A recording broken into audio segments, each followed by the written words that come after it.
Hi, this is KYLA CLAPHAM, your host for Combat Boots to High Heels on Society Bites Radio, part of the Radio Air Network family. I'd like to thank you for coming back and joining me this week. Last week, we kind of talked about the laws and policies that were out there and how some of them have changed for the betterment. And then we moved into the need of needing better laws in most cases and in most states, and if Florida would just be the first to set the trend and say, hey, we're going to protect this level of our community because they are our constituents, it would set the precedence for the rest of the other southern states to follow suit. And then kind of touched on the bathroom issues and how that has become a non-issue because we all just want to go in the bathroom and use the bathroom. And I am thankful for that. Now, granted, these are my opinions, and sometimes for some people it still may be an issue, especially for their dysphoria or if they're just at the start of their transition. And that's a scary time, and it can be scary. What do you do? How do you handle things? What am I going to do? A lot of people use the non-gender specific family bathroom. Some use, depends on how they're dressed, you know. That happened to me several different times. But today's topic is, because I do have a master's in public health administration, I want to look at the public health department and talk about how the public health departments view things. During my research, I did call at state level for the Florida Department of Public Health and tried to reach out to the Office of Minority Affairs on any transgender issues or policies in Florida. Um, at that time, the Office of the Minority Health Liaison transferred me over to the Department of Chronic Disease, which I don't understand why, because being transgender is not a chronic disease. Then I called back to the Minority Health Liaison and restated the purpose for my call and told them that being transgender is not a chronic disease. She told me that the reason for the transfer was that the office for that office was that the person in charge of that area works in that office.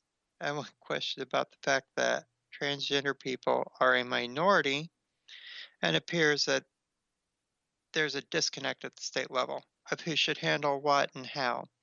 Then she transferred me to the to a Miss Marianne Bonzef. Okay.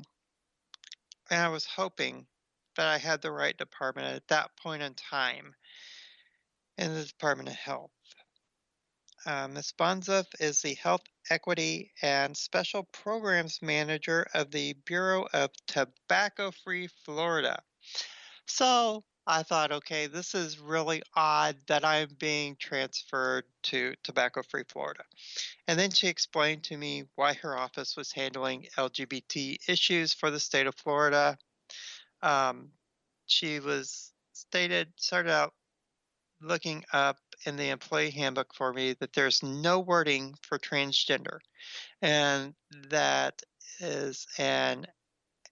but there is an anti-discrimination policy that covers the LGBT community within employment for the Department of Health, and that the dress code no longer is gender specific as the previous issues were. So I thought that was kind of great and kind of cool because there's been some lawsuits here and there by transgender people brought up against state health, state employment issues for being transgender or getting the proper health care.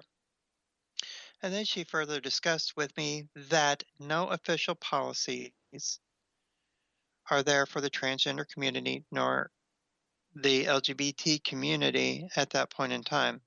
Although there are divisions and bureaus that have recognized the need for LGBT inclusion within outreach issues. So, for instance, the Bureau of Tobacco-Free Florida we're planning to do some targeted ads with members of the LGBT community, and those ads were there putting the pride flag on the ad to help with that communication aspect to bring forth the inclusion of the LGBT community. She also informed me that at the local level, the health departments have an easier time making policies than doing it at the state level. So it then goes on to the um, Secretary of County Health System, which falls under the State Surgeon General's office. And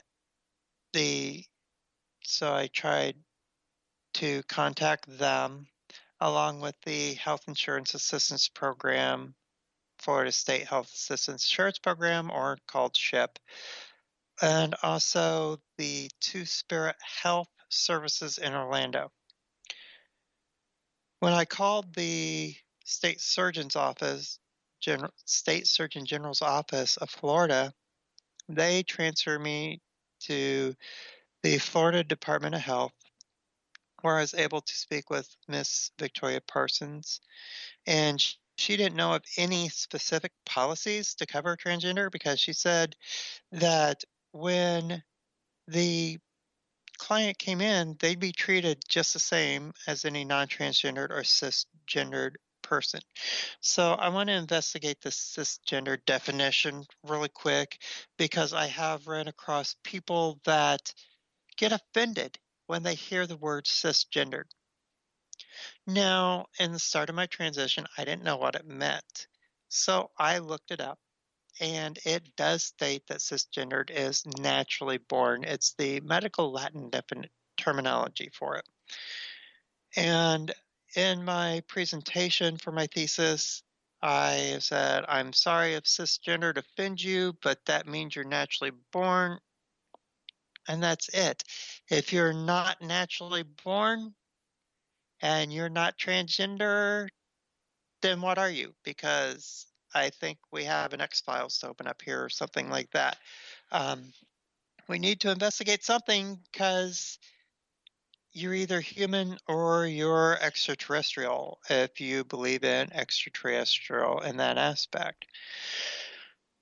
But for healthcare, transgender person's going to be seen as male or female depending on how they present and how they go into the healthcare office.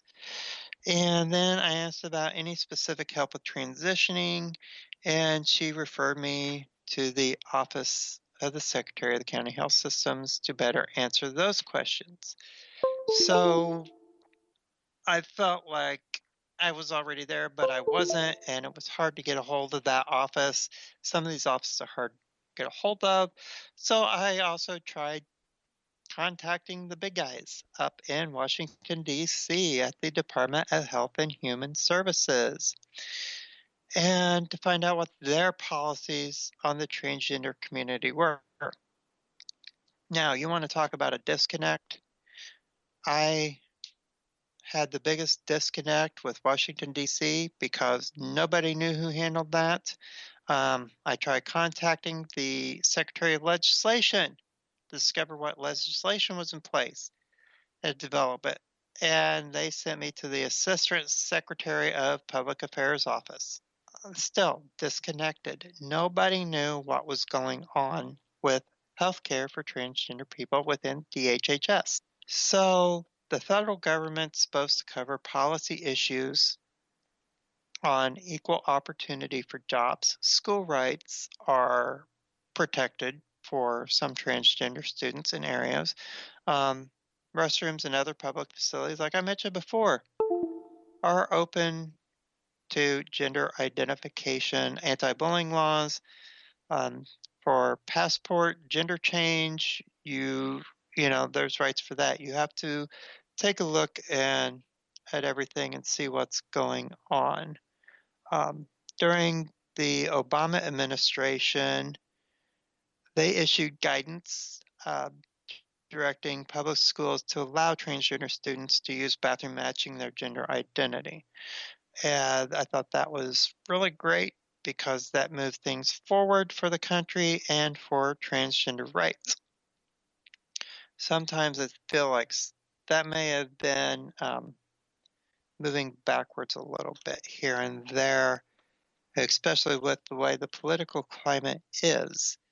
Um, I know from my own experience with the Department of Education, it was time for me to sign my last award letter, and I had sent them everything beforehand, but they gave me the runaround for my last award where I had to go to the Department of Veterans Affairs and get them to print out a letter stating what gender they had me in their computer system so I could come back and give my school the letter so they could accept that, because at first they said I had registered at male first. Well, that was pre-transition, guys, don't go figure. But during the past 2 years at a time, I have been identifying as female, and I registered everything with them as female. For other loans,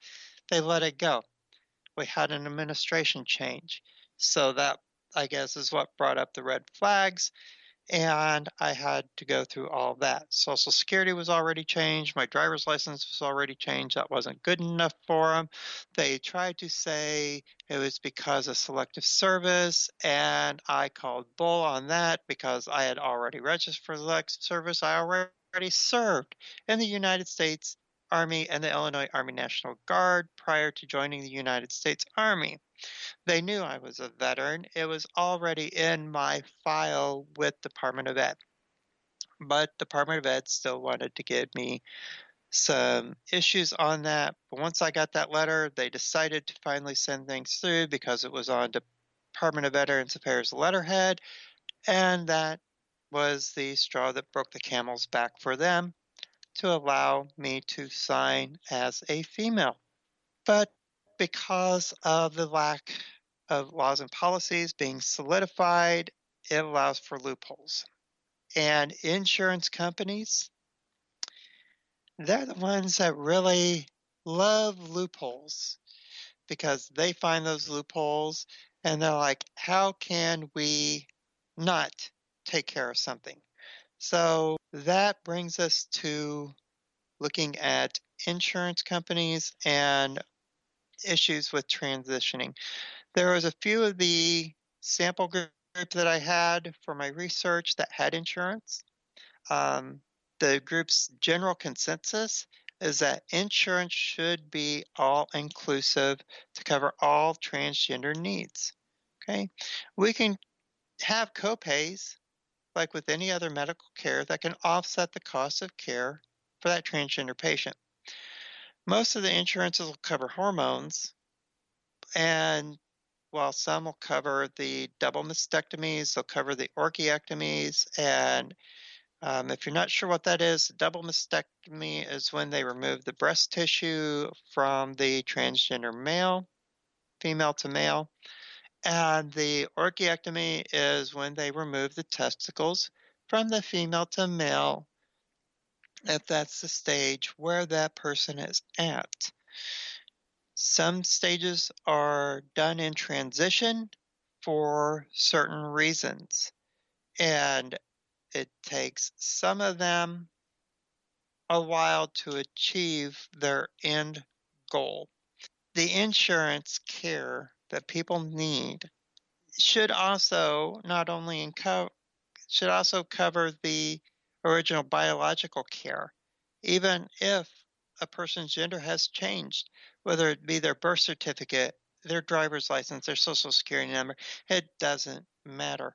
Because if the transgender male has not gone through a full hysterectomy or vaginal-ectomy, and that's where they remove everything, then they're still at risk for cervical cancer or detection of cancers, even if they've had a complete hysterectomy, because not all margins may have been removed. I know that's a medical term.